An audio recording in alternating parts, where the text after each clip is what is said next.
Hey guys, this is the $8 trillion company. So when you think of a $1 trillion business today, you probably think of Apple or Amazon. But compared to another company, Jeff Bezos and Tim Cook are broke. The Dutch East India Company, also known as the VOC, which stood for, are you really gonna make me say this? The Vereniging Oosterdijks Compagnie, the company's name in Dutch. I might have never butchered anything worse in my life. Now, they were formed back in 1602 as a cargo company to trade between Eastern Asia, India, as well as South Africa. You knew I was not gonna be able to say that. Correct. And I don't know how to say it either. That's why I didn't put it on there phonetically.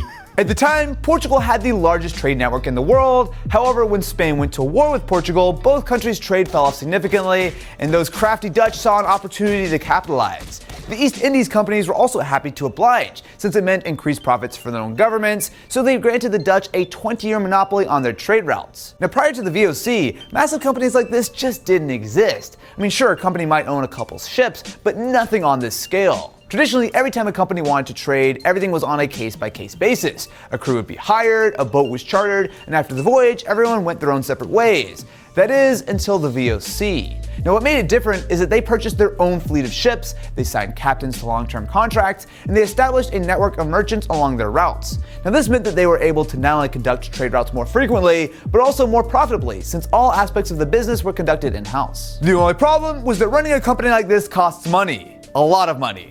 Starting to notice a trend that all of our episodes take a nefarious turn because of the money aspect of things. The way things worked before the VOC was that a wealthy individual or local business could buy a stake in a trade route, which would then help to fund the actual trip. I mean, they needed money to, say, find the boat and hire the crew. And when that trade route was completed, that person would then receive a percentage of the profits, assuming that it didn't sink. In order to fund their rapid expansion plans, the VOC allowed anyone and everyone to purchase stocks. Now, fun fact, this actually made it the very first publicly traded company all the way back in the 1600s. Seeing the massive potential of this business model, Queen Elizabeth, who has been around for a long time, struck up a deal with the Dutch government, which resulted in a subsidiary, the British East India Company. After that, the VOC had the means to destroy any competition, and that is exactly what they did, controlling almost all international trade from every continent. Now, when I say all trade, I mean it. These guys controlled shipping anything.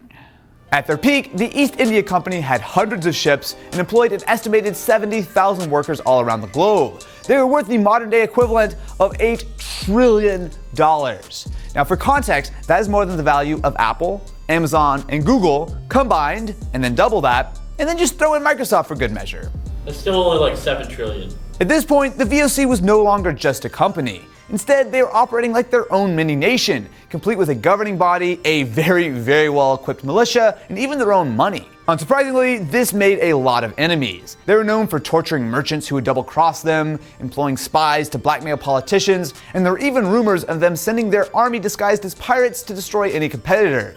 Now, it is hard to just sort of wrap your head around how massive this company is. I mean, sure, you can think about $8 trillion, but imagine if Amazon not only controlled all the sort of the shipping and all the purchasing in the world, but could straight up say, hey, you know what? We're not happy with your company or your country, so we're going to stop sending food there, or we're going to stop letting people travel back and forth. I mean, this is completely unprecedented in pretty much any other aspect of history. The Dutch East India Company reigned for almost 200 years. At the turn of the 1800s, however, they had finally grown too large. Their debts had piled up, and the Dutch government, who had been backing them for all these years, could not afford to continue supporting the company. The VOC went bankrupt and were forced to completely dissolve, a fitting end for what in all likelihood will be the largest and most powerful company to ever exist. If you enjoyed, go check out our episode on how a slightly smaller company ruled America for 100 years, and don't forget to smash that subscribe button and ring the notification bell, or Matt will be overthrown as the Lord of This Is.